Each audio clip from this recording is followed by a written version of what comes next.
Good evening friends, কেমন আছো তোমরা সবাই? আশা করি সকলেই ভালো আছো, সুস্থ আছো।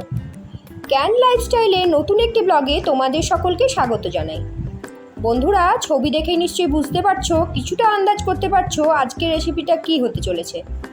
আজকে আমি বানিয়ে নেব ব্যানানা চিপস, যেটা কিন্তু বাজারে খুবই চলতি এবং এখন খুব ক্রেজও আছে ব্যানানা চিপস খাওয়ার জন্য। চলো তাহলে বাড়িতে কিভাবে ব্যানানা চিপস বানিয়ে নেওয়া যায় দেখিয়ে দিই।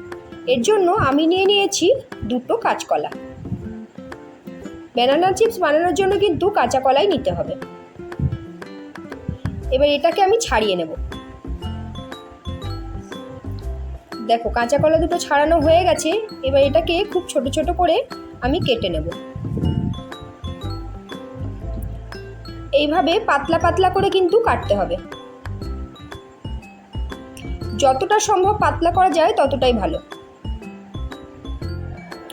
যে জিনিসটা বাজারে কিনতে পাওয়া যায় সেটাকে স্বাস্থ্যকরভাবে বাড়িতে বানিয়ে নিতে পারলে তো খুবই ভালো, তাই না? চলো তাহলে এবারে এটাকে আমি ভালোভাবে ধুয়ে নিই। এবার কেটে রাখা কাঁচকলাটা খুব ভালোভাবে ধুয়ে নিতে হবে। একটু সাবধানে ধোবে যাতে এটা ভেঙে না যায়।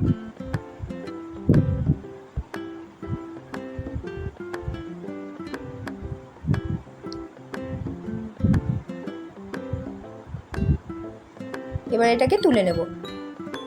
এবার আমি একটা ছোট বোল নিয়ে নিলাম। এর মধ্যে নিয়ে নিচ্ছি লবণ আর হলুদ,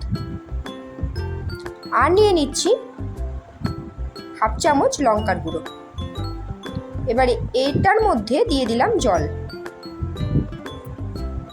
খুব ভালোভাবে এটাকে গুলে নিলাম।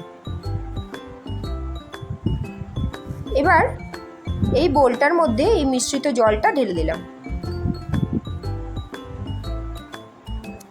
কেটে রাখা কাঁচা কলাটা এর মধ্যে দিয়ে দিলাম। এবার এটাকে ভালোভাবে ডুবিয়ে রাখতে হবে, আর সামান্য পরিমাণ জল লাগবে।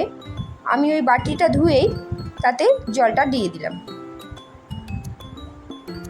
এবার এটাকে খুব ভালোভাবে ডুবিয়ে রেখে দিলাম যাতে লবণ আর লঙ্কার গুঁড়োটা এর মধ্যে অ্যাবজর্ব হয়ে যায়।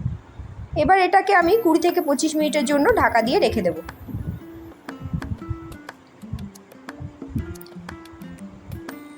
20 মিনিট মতো টাইম দিয়ে আমি এখানে একটা রুমাল পেতে নিয়েছি।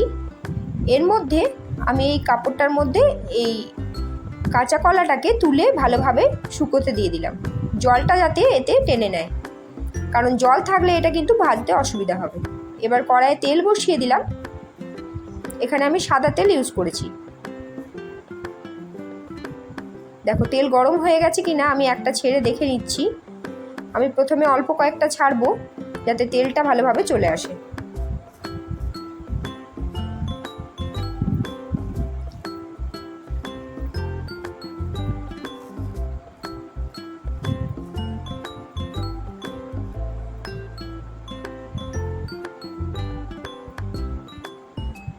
তেল কিন্তু আমার খুব ভালোভাবে চলে এসেছে, তাই এগুলোকে আমি তুলে নিচ্ছি।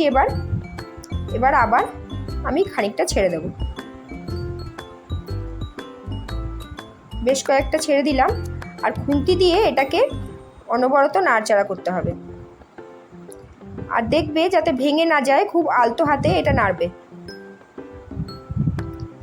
তাহলে এটাকে ভাজতে ভাজতেই তোমাদের সঙ্গে একটু গল্প করে নি। বন্ধুরা, যারা এতক্ষণ ধরে আমার ব্লগটা দেখছো তাদেরকে জানাই অসংখ্য ধন্যবাদ। আর যারা অলরেডি আমার পরিবারের সদস্য হয়ে গেছো তাদের জন্য রইল অনেক অনেক ভালোবাসা। আর যারা আজকেই নতুন বন্ধু, নতুন নতুন ব্লগ দেখছো, তাদের জিজ্ঞেস করছি কেমন লাগছে আমার রেসিপি, আমার ব্লগ কমেন্ট করে জানাও।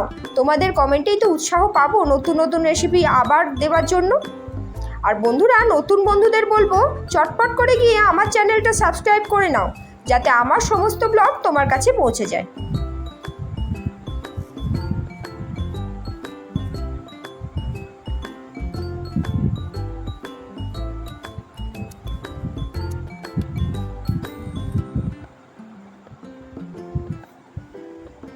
দেখো দেখতে দেখতে কিন্তু এগুলো বেশ ভালোভাবেই ভাজা হয়ে গেল। চলো এগুলোকে আমি এবার তুলে নেব।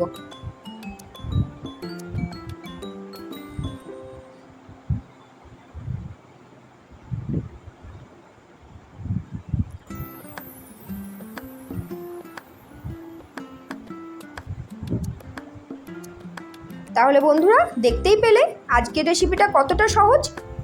যদি ভালো লাগে একটা লাইক কিন্তু আমার জন্য পাওনা রইল। চলো এবার ওপর থেকে ছড়িয়ে দিচ্ছি একটু ব্ল্যাক পেপার, আর দিয়ে দেব সামান্য একটু চাট মশলা।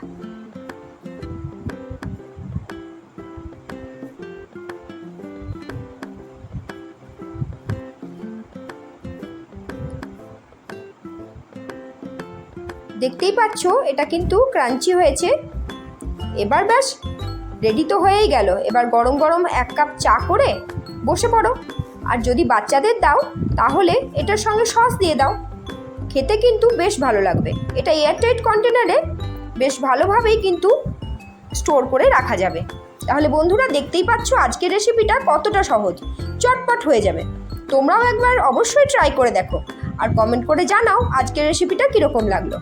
যেতে যেতে বলবো নতুন বন্ধুদের চটপট করে গিয়ে সাবস্ক্রাইব করে আমার চ্যানেলের সদস্য হয়ে যাও। চলো তাহলে টাটা।